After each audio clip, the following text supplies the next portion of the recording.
All good things must come to an end, and so it is with this ETF2L Season 14 powered by Twitch Premiership Playoffs interview series. We've been working our way up through the seedings from 4 to 1 under the steady hand of everybody's favourite potato head ambassador. Joining me for one last attempt at making competitive Team Fortress 2 barely interesting is the man, the legend, the Season 13 soldier of the season. It's Epsilon Esports, Mike. Yo. Mike, I remember when you were just a young boy from Wales with a unicycle and a dream of being the best soldier in the world. Now you're here being interviewed by your idol, Admirable. This must truly be a high point in your gaming career. Yeah, I've never even wanted to win sort of this season. This is it for me. This is it, man. You don't even need to show up to the grand finals. No, I'm just gonna quit after tonight. End on a high. Well, I will remind you that you must speak your mind in this interview, Mike. We want drama. We don't want you to be nice. We want you to slate people. Throw some punches. Nice. Did you hear Ips's interview? What did you think of that? Yeah, I don't know. It's just I remember him and Broder not being on the best of teams, and suddenly like they're best friends. It's just a bit funny to me, but yeah. Delicious. Let that be the tone for the interview. I mean, it's 2 seasons in a row that Epsilon have managed to go undefeated. You're pretty much on the verge of claiming another title. You just have to beat Broder. And yet this season saw a couple of major changes to your roster with Gear and Walters sort of benched for Mitzi and Bash. The knock-on effect was obviously that you got shifted from Pocket to Roamer. And I know you've played Roamer before in Infused, but how did you feel about reclaiming the role, particularly in light of the new unlocks? How have you felt about your sort of performance this season? At first it had been ages since I played Roamer, but I think I was quite good as Roamer, so I was quite positive going into it. But then at first it was like, because I used shotgun mostly for a while, and I just didn't really, I'll admit I didn't know what I was doing, because I was kind of used to heals, but then all I thought in my head was that I need to be on the flank, so I was kind of in the heals with no flank. I was on the flank with no heals, doing nothing, and then after a while I kind of realized that I thought I was just distracting or doing damage, but then I realized I wasn't doing enough, so I did watch I spoke to some of my American friends. I watched a few VODs of their roamers, and they just jump around so much more. I didn't watch Harblue, but like... It's quite a difference from the sort of the style of Gear, who's like a very low maintenance. Obviously he didn't have the gunboats, maybe that was part of the reason he left, but he really didn't take many heals at all from the team. He always just seemed to have great timing, and he was like a very low economy roamer. Do you see yourself as particularly different from that, or have you tried to sort of emulate Gear's style at all? Well, his style was a lot more passive, and now in this season with these unlocks, I don't think you could be like that anymore. So no, I mean, I play a very different from how Gear used to play. I think if he played right now, then he'd have to play different too. Like, it's just how the game is. It's so much faster now. I feel anyway, especially as Roamer.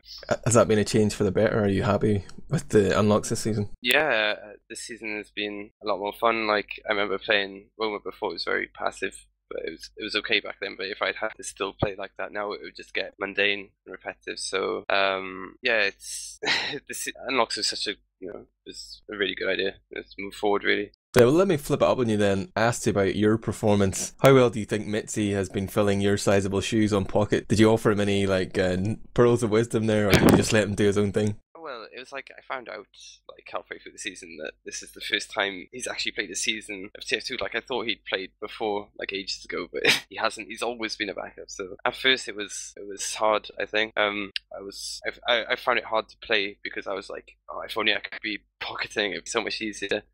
But he didn't want to roam, and Nox really wanted me to roam, so I was just to stick with it. But he's definitely gone a lot better, and I think it's working really well now. So yeah, I mean, at first it was hard, but luckily we started off with easier games in ETF2L. Like, we didn't have any tough opponents in the first few weeks, so it's good now. I think he's like, I couldn't do much better if I was pocketing right now, I think. Could I push you on it and ask you, do you think this sort of version of Epsilon is better than the one that won last season?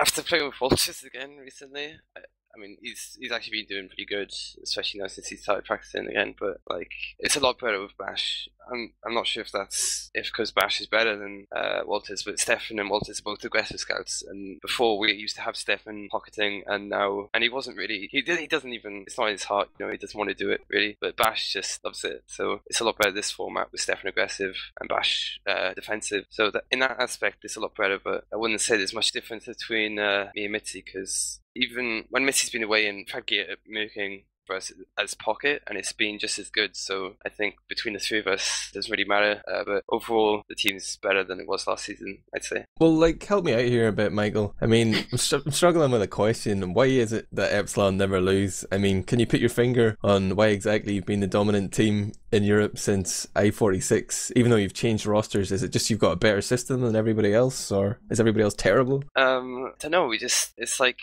the confidence, like, because we haven't lost the game and we're aware of that. It's just like we go into every game, we don't expect to lose to anyone. We're not scared of anyone, like, and we're not being cocky. That's just generally how we feel when we're playing. So, but other teams, like I remember when I was in Infuse, I'd always be scared of playing Epsilon. So I can imagine other teams feeling that against us, and that gives them the disadvantage. I think in big games, like as we saw versus Broda in ETF2L, like we played well, but they crumbled a bit. Well, so I think that gives us like the edge. It's just like the sort of just the fact that you're playing against Epsilon and you're like, oh my god, they haven't lost at all, etc. Because apart from that, I can't. It's not like we've got a very, very good roster, but it's hard to say if it's actually like the best roster you could have in Europe. But yeah, there's obviously something more to it than just the players on the team sheet. Like, it's something Knox has talked to me in the past about. He's wondered if it is the players that make the team, or is the team good because of the way you play. But looking at another team that has a lot of great players on its roster, we have to discuss Broder, of course, your opponents in the grand final. Yeah. What are your thoughts on them? How do you feel about their sort of rise to stardom? Well, as soon as they made a team, they were going to be good, but well, surprisingly at first they weren't as good. They sort of didn't meet people's expectations. Like, they lost to us and Crackland during the regular season, and then everyone sort of doubted them a bit. But I knew, I've played with some of the players before, and I know they've just got like such a good lineup. And Rib and Bibben, like, that's the thing with older players coming back, is that everyone thinks they're really good. But if you notice during the first sort of earlier days for them, that they just, Bibben, especially Rib, weren't that good. Like, they were getting carried by the rest of the team. But he's definitely gone a lot better now. Obviously we can see that because they're in the finals. So yeah. Yeah, I think that's very true. There's definitely been a real sort of growth. They've learned from their mistakes, and Zebusai said it himself in his interview that Rib has really started to step up his game and play more, and like even see him in pickups and stuff, which just shows sort of how keen he is, I guess. Yeah. But like, let me ask you real quick. Would you have preferred to play Crackclan in the final, or do you think Broder will give you a better game? Broder, obviously you were saying about the pickups, like their team is pretty. They're not like a lazy team that just doesn't play at all outside of PCW, so they care. But Crackclan is a lot more keen, in my opinion, like about TF2 in general. Like, got their own TF2 website, so keen. But I'd rather play Broder, I think. But yeah, because Crackland, as I was saying, they're a lot more keen, and they'll be unpredictable they really work on stuff between games to win the next game, and that's how I feel about it personally. I mean, I don't think Broder look into it as much, or they do they put a bit of time in, and they think that's enough, and then they'll just play in the next game. So yeah, I'd feel safer playing Broder, and we were kind of maybe rooting for them in the playoff. Maybe. So you think Ips is a bigger nerd than Zebusai then, basically? Yeah. I know. Well, just talking about the man himself, he sort of made a fair point, and he's touched on it as well about this Walters versus Bash. The idea of there being this synergy between Bash and Stefan that just isn't there with Walters these days. How are you going to try and counteract this? Like, do you have a game plan? Are you just going to practice and hope you hit your stride in time? Yeah, stride in time, like, we've only got like 2 days, but I mean, they used to play together and we won last season, so how hard could it be? Like, BFF was kind of Broder last season, or well, they were meant to be, and that turned out okay. And at their best, like, Walters and Stefan still works well. It's just not as good as Stefan as Bash. But Walters, as I said, he's like, even though he's only been playing a few games, he's actually getting back into it really quickly. I mean, he hasn't been away for that long, but he's still been away, so well, like, let me suggest to you, like, you're saying that Bash is happy to play this defensive role, so one thing you're missing from that is that maybe Nox is going to die a bit more, or there's going to be fewer frags cleaned up. But then on the other hand, you've got Walters, who's quite a prolific sniper. Like, he's very keen to snipe. Are you going to play off that? Or are you going to find yourselves like taking a lot slower pushes with the sniper, things like that? I think we're going to have to, because we don't even tell Walters to go snipe. He'll just go snipe wherever he wants, and we just have to play with it. Like, I noticed recently, our game style, has been a lot slower because of sniping, but it's still working. It's just, I wouldn't say it's as good, though, as with our two scouts ways, but we can still win. It'll just be a closer game. versus Broder. Yeah, having a sniper in your team is maybe a bit more unpredictable. Either hit those shots or they don't, and you get pushed back. Yeah, and also we're just primarily, aggressive team. Like most of our lineup is just very aggressive, especially our combo and me and Stefan. Like that just leaves Walters. So and having a sniper just doesn't mean we can be as aggressive because we have to kind of work around him. Hang around, just wait for him to left click, and it's not as good for us, but we'll work with it. I'm gonna test your knowledge a little bit. I've heard the maps are gonna be Granary and Process, and a third map that I forget. Do you know which that is? Snakewater is going to be the decider. Okay, and can you tell me who picked which maps? We picked Granary and Snakewater, and they picked Process. That's interesting that you picked Granary. It's a map maybe that they've been strong on this season, that Broder seem to be decent at. Is there any reason behind that? You just think you're good at it? Yeah, we think we're good at any map, man. I mean, it was hard to just pick.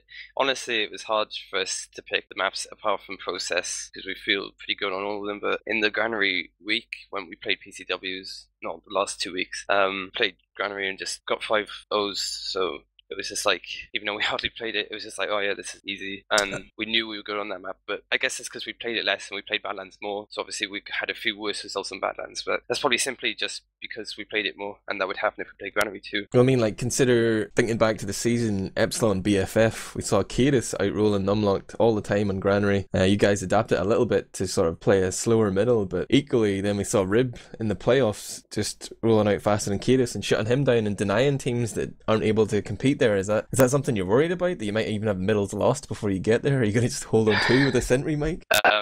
I did practice NG one time after seeing it do on to the extreme, but gotta be honest, like, Demo's faster than Seb on like every map, and it's not a problem for us. Like, I think because it must be something like it gives Seb sort of like a space, because demos can't spend all their time just waiting for Seb, and they have to focus other players in that. And then when they turned to focus other players, Seb comes out with more heals and he can do damage. He's got that window of opportunity, so we've always worked around that. But yeah, demos have always been faster than Seb, and he admits it himself, so it's not something we're worried about. Like, I'm surprised though that Rib was faster than Cadis on Granary, but even though at the beginning Granary, you can die, demo is one of the only maps I really think it happens on, but it's not really a worry for us, no. And people often say Granary is a soldier map because it is. Is this a favourite map of yours? Do you feel very comfortable in Granary? Yeah, it's such a great one-way map because I love, the garage area of second. You can just do so much and get so many picks. It's like a very scout and friendly map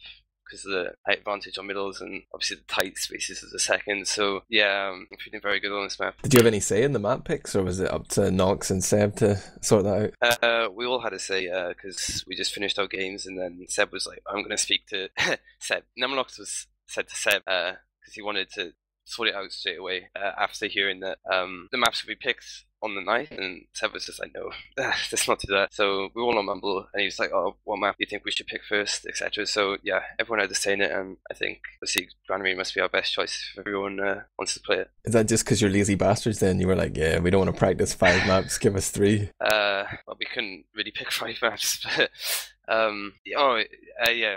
I think it's not about practice because we're quite keen right now, but we just wanted to. You can make tactics up outside of the game for the maps as well. Like, we'd have to do that for every map, so it's a lot easier. And I wouldn't say it's lazy, it's just avoiding unnecessary. Like, it would be annoying because we would be pretty sure that they pick Badlands, so we would have probably practiced Badlands a lot, and then if they wouldn't have chosen it, then it would have just been like a waste of time. So yeah. Well, let's sort of wrap things up a little bit. Can you confirm the date for the game? I'm pretty sure it's Thursday, but I haven't heard official word yet. Mike, can you help me out? I can't, because Nox is really mad about the sort of limitations of the playoff date, especially because it's such a big game. So we're trying to push it back so that we can play with Bash still, even though it's the deadline's pretty soon. So hopefully we can push it back to next week, and we're still working on that right now. Really? Wow, I didn't even know that. I thought it had to be played this week. I'm not going to get into admin business here, but that's opened my eyes anyway. We'll see what happens. But thanks for your time, Michael, and may your rockets be true and your frags plentiful. One more thing though, I'm going to let you play me out here. Tell the people why they should tune in for the ETF2L Season 14, powered by Twitch and Club 3D Premiership Grand Final, whenever it happens. It's going to be off the chain. Maps, I can't really say. It's going to be exciting though, because the maps themselves are slow, but Process will be probably a very interesting map for everyone, especially our teams. I don't want to say we're going to lose, but it's going to be interesting regarding our no map loss history thus far, and it might even go to a deciding map. So, and you're forgetting the most important reason. I'm casting it, man. Are you? Yeah, I will be. I haven't decided who for yet. I hoped I was playing in it, but it didn't work out that way. Oh well, too bad. But thanks again, and well, this is the last interview. See you in Season 15, bitches. And you.